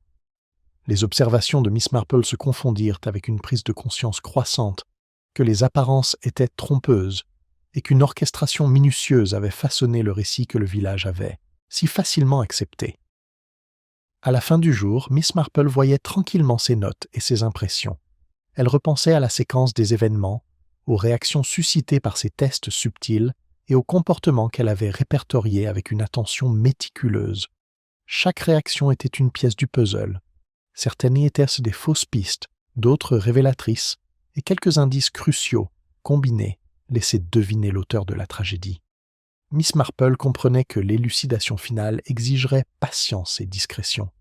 Une simple confrontation pourrait déstabiliser le délicat réseau d'observations qu'elle avait rassemblé. Elle préférait laisser les suspects continuer à se révéler, guidés par ses observations et ses indices subtils. La soirée s'installa sur St. Mary Mead avec une intensité paisible. Les villageois s'étaient retirés chez eux, les conversations étouffées, mais la tension subsistait, suspendue entre politesse et peur inexprimée. Miss Marple, dans son modeste salon, sirotait son thé et envisageait la suite de son enquête. Les petits détails, le livre taché d'encre, le registre caché, la note cryptique, tout s'était révélé crucial. Mais la révélation ultime nécessiterait une épreuve finale, décisive. Elle devrait observer non seulement les paroles ou les actes, mais aussi les intentions qui les sous-tendent, les motivations cachées sous la surface et les signaux subtils de culpabilité impossibles à masquer. À St. Mary Mead, où la politesse dissimulait souvent ambition et peur, la psyché humaine elle-même servirait de clé de la vérité. Miss Marple éprouva une satisfaction silencieuse, sachant que les schémas deviennent apparents. Les premiers suspects avaient révélé des incohérences, des motivations cachées et des vérités subtiles, mais l'instigateur de la chute de M. Tumble restait insaisissable. Patience, subtilité et observation attentive la guideront vers la révélation finale. Et quelque part, parmi les visages familiers du village, la personne qui avait manipulé les événements si méticuleusement ignorait que Miss Marple avait commencé à lire les indices invisibles de leur tromperie, préparant le terrain pour la confrontation finale qui dévoilera le mystère une fois pour toutes. La matinée à St. Mary Mead était inhabituellement calme, d'un calme qui cache une certaine tension, comme si le village lui-même attendait une inévitable révélation. Miss Marple, comme toujours, se déplaçait avec une calme réflexion, son regard perçant les subtils signes de malaise chez les quelques villageois qu'elle croisait. L'atmosphère avait changé depuis les événements des jours précédents. Le suspense, les spéculations murmurées et les regards nerveux entre voisins avaient atteint un niveau exacerbé, presque palpable. Miss Marple se dirigea vers la bibliothèque, où l'inspecteur Craddock avait réuni les principaux suspects sous prétexte de discuter de questions de procédure. La pièce, habituellement imprégnée du parfum des vieux livres et du bois ciré, semblait maintenant empreinte d'une vive impatience. M. Jonathan Worthing, Mlle. Clarissa Bell, Mme Pettigrew et M. Percival Grant étaient assis en demi-cercle, leur calme poli masquant une subtile anxiété. Même le personnel de la bibliothèque semblait pressentir que la situation serait clarifiée aujourd'hui. Miss Marple entra discrètement, sa présence discrète mais imposante par son autorité discrète. Elle se dirigea vers le centre de la salle et, avec un sourire doux, s'adressa à l'assemblée. « Je vous suis reconnaissante d'être venue. Les événements de la semaine dernière ont perturbé notre paisible village et je crois qu'il est temps de réfléchir non seulement à ce qui s'est passé, mais aussi à ses causes. » Un silence s'installa parmi le groupe, ponctué seulement par un léger bruissement de papier et quelques mouvements nerveux des mains. Miss Marple laissa le silence s'installer un instant, donnant aux villageois comme aux suspects un sentiment de poids et d'impatience. Elle commença par M. Worthing. « Jonathan, vous avez été diligent dans vos observations, mais vous avez aussi manifesté une certaine tension. Lorsqu'il a été question des affaires londoniennes, vos mains trahissaient une légère nervosité. Mais vous êtes resté calme, c'est compréhensible. Nous tenons tous à préserver les apparences. Cependant, dans ce cas précis, les apparences peuvent être trompeuses. » Worthing se décala légèrement, soutenant son regard avec une sérénité prudente. Miss Marple poursuivit, passant sans difficulté à d'autres éléments de l'affaire. Le livre taché d'encre découvert dans la bibliothèque contenait un fragment d'écriture laissant entrevoir les préoccupations sensibles de M. Tumble lors de son récent voyage à Londres. Son placement était délibéré, destiné à attirer l'attention tout en dissimulant sa véritable importance. Le registre caché le corrobore, révélant des transactions et des annotations suggérant un niveau de conflit et de motivation. Mme Pettigrew s'agita, mal à l'aise, serrant le panier à broderie qu'elle portait toujours, par habitude nerveuse. Mlle. Bell, tout en conservant une apparence posée, se pencha légèrement en avant, la curiosité évidente. L'expression de M. Grant resta soigneusement neutre, bien que Mlle. Marple remarquât le léger plissement de ses yeux à l'évocation du registre. « Maintenant, poursuit Miss Marple, il faut tenir compte du comportement humain. M. Tumble était un homme méticuleux, rigoureux dans ses habitudes, attentif à son travail. La moindre perturbation, aussi minime soit-elle, aurait été immédiatement remarquée. Le jour de son effondrement fut orchestré avec subtilité, utilisant les plus petites perturbations, les plus subtiles incitations pour obtenir le résultat escompté. Elle marque une pause, laissant la salle absorber ses paroles. Pourtant, malgré tous les soins apportés, la vérité ne peut se dissimuler entièrement. La nature humaine laisse des traces. Celui qui cherchait à manipuler les événements se fiait aux apparences, mais celles-ci se révélaient par de légères incohérences, des gestes et des réactions heureusement observables à un œil patient. Le regard de Miss Marple parcourut le groupe, se posant brièvement sur chaque personne. Jonathan, votre anxiété, bien que sincère, ne trahissait pas votre culpabilité. Miss Bell, votre curiosité et vos questions indiscrètes étaient motivées par l'observation et non par la malveillance. Madame Pettigrew, votre inquiétude était sincère, quoique mêlée à un souci de respect des convenances. Et Monsieur Grant. Tous les regards se tournèrent là vers le nouveau venu. Grant, pour la première fois, semblait légèrement perturbé, même si son sang-froid demeurait intact. Miss Marple poursuivit d'une voix douce mais posée. Vous possédez une connaissance des manuscrits rares, une familiarité avec les transactions londoniennes et une compréhension méticuleuse des habitudes de M. Tumble. Vous aviez aussi le mobile, aussi subtil soit-il, l'opportunité de vous procurer un volume spécifique et d'empêcher sa divulgation à la bibliothèque. Une lueur de couleur traversa le visage de M. Grant, juste assez pour trahir sa reconnaissance. « Je ne comprends pas, commença-t-il, mais Miss Marple leva la main, l'interrompant au milieu de sa phrase. « Observez, écoutez et analysez la séquence des événements, dit-elle. Le livre maculé d'encre était une diversion, conçue pour paraître insignifiante tout en masquant l'importance de la correspondance qu'il contenait. La note cryptique visait à induire en erreur, suggérant des menaces et une urgence là où d'autres n'en avaient aucune. Seule une observation attentive pouvait révéler la véritable manipulation, et c'est à travers des indices comportementaux mineurs que votre implication est devenue évidente. » Le regard de Grant se porta sur le registre, posé sur la table. Miss Marple hocha subtilement la tête, indiquant qu'elle avait remarqué sa manipulation précise et son examen minutieux des pages. Vos gestes, votre attention aux détails et votre connaissance du contenu vous permettent d'orchestrer les événements de manière à semer la confusion et à détourner les soupçons. Pourtant, comme toujours, les plus petits détails trahissent les manipulations les plus habiles. Cradock, légèrement en retrait du groupe, prit enfin la parole. « Vous dites donc, mademoiselle Marple, que M. Grant a orchestré les événements qui ont conduit à la chute de M. Tumble ?» Le regard de Miss Marple le croisa calmement. « Oui, inspecteur, il ne s'agissait pas de violence manifeste, mais d'une manipulation prudente et subtile. Il s'assura que les soupçons se portèrent ailleurs, que des perturbations mineures et des actions minutieusement programmées créaient l'illusion d'un accident, tout en dissimulant le véritable mobile du contrôle sur le manuscrit rare et les informations qui lui étaient associées. » M. Grant ouvrit la bouche, puis la referma, réalisant que tout déni était vain. La combinaison précise des observations accumulées par Miss Marple, les indices comportementaux, les preuves matérielles, la note cryptique et le registre secret avaient constitué un dossier psychologique solide. Miss Marple poursuivit. L'effondrement a été provoqué par une intervention délibérée visant à perturber la routine de M. Tumble au moment critique. Cela nécessitait une connaissance de ses habitudes, un accès à son environnement et une orchestration subtile de détails mineurs. Chacun de ces éléments pointait directement vers vous, M. Grant. Un silence régnait dans la pièce. Même les villageois, pris dans le suspense de l'enquête, semblaient retenir leur souffle. L'attention de plusieurs jours de spéculation se concentrait désormais sur un seul individu, et la clarté du raisonnement de Miss Marple ne laissait place à aucun doute. Grant prit enfin la parole d'une voix mesurée mais tendue. « Je n'avais aucune intention de nuire. Mon seul but était de sécuriser le manuscrit et d'empêcher toute divulgation. Je ne m'attendais pas à ce que M. Tumble s'effondre comme il l'a fait. » Miss Marple inclina légèrement la tête. Son expression s'adoucit. L'intention n'annule pas les conséquences. L'orchestration minutieuse et la subtile manipulation ont abouti au résultat même qui a perturbé notre village.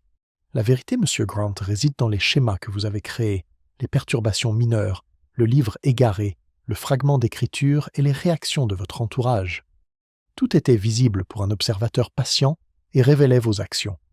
L'inspecteur Cradock s'avança, un mélange de soulagement et de satisfaction professionnelle évident. « Merci, mademoiselle Marple. Vos observations ont clarifié l'affaire d'une manière que les seules preuves n'auraient pas pu apporter. Nous allons procéder en conséquence. » Les villageois, toujours assis, murmurèrent d'entre eux, la tension cédant peu à peu la place à une reconnaissance silencieuse de la résolution. Mademoiselle Bell et madame Pettigrew échangèrent un regard, leur souci de bienséance mêlé à la satisfaction de la vérité enfin révélée. Monsieur Worthing poussa un léger soupir, soulagé de ne pas avoir été soupçonné. Miss Marple, observant les subtils changements de comportement, réfléchit une fois de plus à la nature de la tromperie humaine. Ce n'était jamais le grand geste qui révélait la vérité, mais les petites incohérences, les réactions infimes et l'interaction délicate des motivations et des actions humaines. À St. Mary Mead, comme dans tout village, les apparences masquaient souvent les intentions, mais la patience et une observation attentive pouvaient en éclairer même les vérités les plus cachées. Au fil de la journée, la bibliothèque retrouva peu à peu un semblant de normalité. M. Grant fut placé en garde à vue, son sang-froid cédant sous le poids de la révélation. Les villageois, rassurés par la clarté des événements, reprirent leurs habitudes, tout en prenant conscience du fragile équilibre entre confiance, secret et observation qui régissait leur communauté.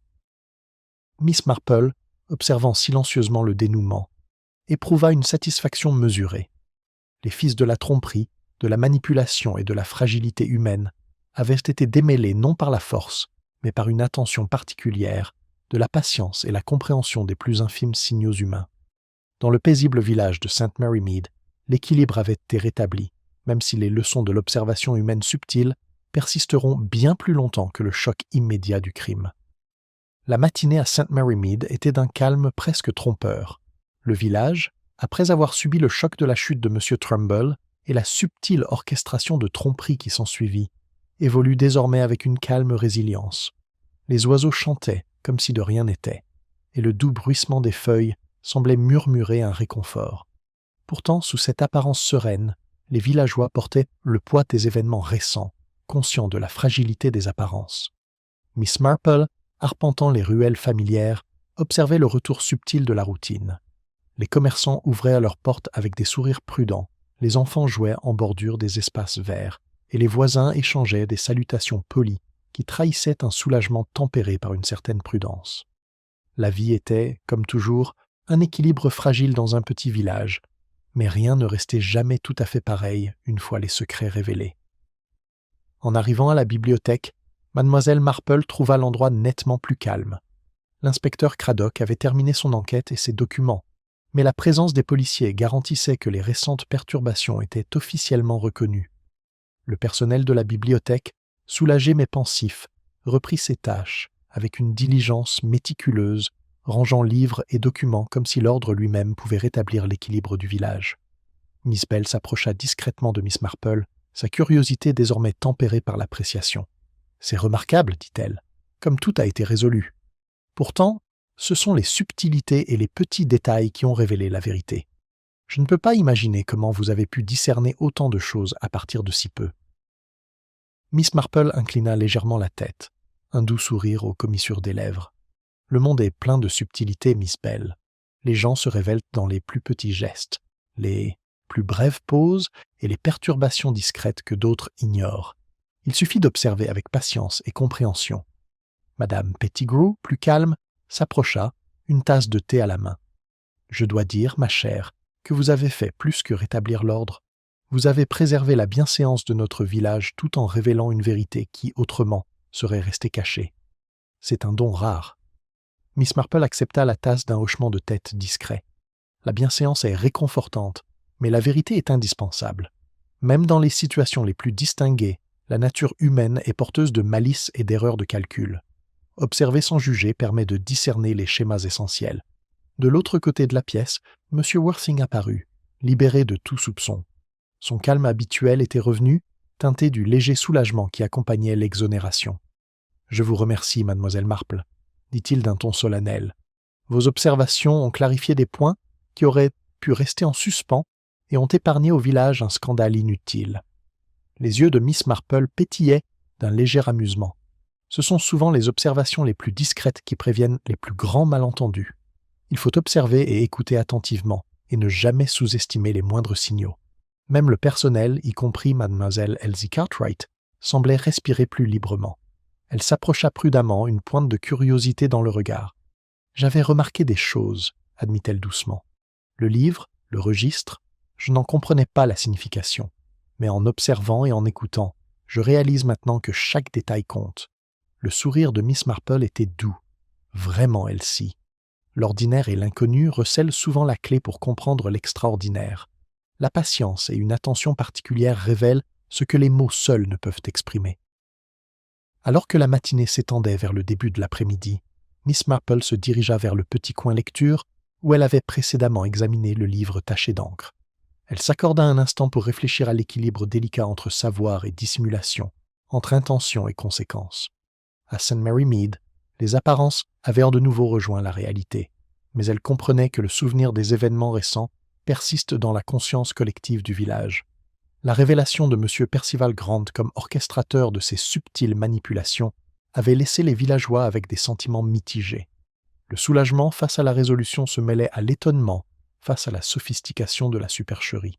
Cela rappelait, songea Miss Marple, que même les visages les plus ordinaires peuvent dissimuler des intentions extraordinaires et que la patience et l'observation sont les moyens les plus efficaces de discerner la vérité. Plus tard, dans le calme de sa maison, Miss Marple revoit ses notes mentales des jours précédents, les indices comportementaux, les perturbations mineures, les fragments de communication cachés avaient joué un rôle crucial dans la reconstitution du déroulement des événements. L'orchestration subtile de M. Grant destinée à tromper et à manipuler avait été mise à nu non par la confrontation, mais par une observation attentive et une interprétation réfléchie de la nature humaine. Elle examina les réponses de chacun, les hésitations de M. Worthing, la curiosité inquisitrice de Mlle Bell, la bienséance anxieuse de Mme Pettigrew et les soins méticuleux de M. Grant lui-même. Chacun avait révélé ses intentions et son caractère par des gestes insignifiants, des expressions fugaces et des comportements subtils. Il s'agissait, en substance, d'une étude de la nature humaine autant que d'une résolution d'activités criminelles. Même si la bibliothèque et le village retrouvaient leur routine, la conscience de la complexité humaine demeurait. Miss Marple comprend que confiance, secret et observation cohabitent dans un équilibre fragile, et que de petits gestes, parfois inaperçus, parfois ignorés, peuvent avoir des conséquences bien plus graves que prévues. Le soir, le village avait retrouvé un rythme plus familier. Les enfants jouaient aux abords des espaces verts, les commerçants tenaient leur comptoir avec une efficacité polie, et les voisins échangèrent des conversations plus ordinaires, mais teintées de la conscience des événements récents. Miss Marple, rentrant lentement chez elle, remarqua les signes subtils de restauration, la légère légèreté dans le pas des villageois, l'aisance mesurée dans leurs conversations, et le souci du détail qui guidait à nouveau les interactions. Chez elle, Miss Marple s'installa dans son fauteuil près de la fenêtre, une tasse de thé à la main. Le soleil, bas dans le ciel, projetait une douce lueur sur la pièce, illuminant les pages familières des livres qu'elle chérissait depuis longtemps. Le calme de la journée lui permit de méditer sur les leçons tirées des récents événements du village. La nature humaine, songea-t-elle, est un jeu complexe de curiosité, de peur, de désir et de bienséance. La comprendre exige patience, empathie et un sens aigu de l'invisible. Ses pensées se tournèrent vers M. Tumble, le bibliothécaire discret dont la diligence et la méticulosité avaient involontairement révélé un réseau de manipulations subtiles. Bien que la tragédie ait été orchestrée avec minutie, le résultat fut la révélation, la justice et finalement le rétablissement de l'équilibre au village. Le regard de Miss Marple s'attarda sur la bibliothèque, visible à travers les arbres lointains, et elle ressentit une satisfaction silencieuse. Les fils conducteurs du comportement humain avaient été soigneusement observés et interprétés, apportant clarté là où la confusion menaçait. Les villageois, bien que soulagés, avaient aussi appris, peut-être inconsciemment, que les apparences peuvent être trompeuses et que la patience et l'observation sont souvent les outils les plus puissants pour comprendre le monde. Alors que la nuit tombait sur St. Mary Mead, le village était calme, mais animé d'une conscience subtile. Les événements entourant la chute de M. Trumbull resteraient gravés dans les mémoires, rappel discret de la fragilité de la confiance et de l'importance d'une observation attentive. L'équilibre entre secret et révélation avait été rétabli, mais Miss Marple savait que la nature humaine, toujours complexe et multiforme, continuerait d'offrir des leçons à ceux qui seraient assez attentifs pour les percevoir. Dans son modeste salon, Miss Marple se servit une seconde tasse de thé et contempla le village qui s'assombrissait. La résolution du mystère, bien que réconfortante, avait renforcé sa croyance dans le pouvoir subtil de l'observation humaine. Ce n'était ni la force, ni le drame, ni la confrontation ouverte qui révélait la vérité, mais la patience, une attention particulière et une compréhension des schémas complexes du comportement humain. Le village avait repris ses habitudes, mais un léger courant de réflexion subsistait. Chaque regard, chaque hésitation, chaque geste infime était porteur de sens pour ceux qui choisissent de le remarquer. Miss Marple, toujours vigilante, continuerait d'observer, d'interpréter et de comprendre, consciente que la mosaïque du comportement humain est infiniment complexe et révélatrice. Ainsi, St. Mary Mead reprend son rythme paisible, restauré en apparence, mais à jamais altéré dans sa conscience. Miss Marple, posée et contemplative, méditait sur cette vérité intemporelle. Les plus petits détails, observés avec patience et perspicacité, peuvent éclairer les plus grands mystères. Au cœur paisible du village, la vie continuait, subtilement enrichie par les leçons de la tromperie, de l'observation et de l'inexorable clarté de la vérité.